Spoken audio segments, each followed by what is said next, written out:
Next, we move to the Woman of the Year Awards.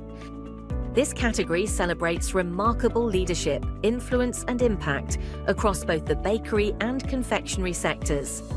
Our bakery finalists for this category include Amy McDonald, Cecilia Lopez, Courtney Jones, Linda Nicholson. The judges praised the winner as an extraordinary leader whose blend of technical excellence, empathy and vision is transforming global food safety. Her influence across 63 bakeries represents truly exceptional industry impact.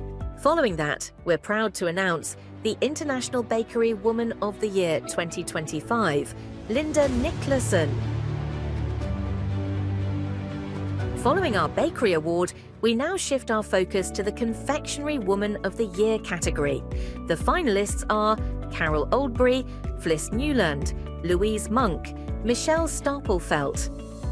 An inspiring story of resilience and growth.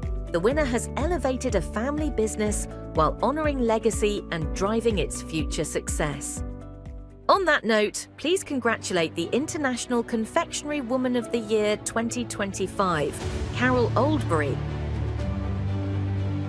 Congratulations to Linda Nicholson and Carol Oldbury, two exceptional women leading with insight, integrity and innovation.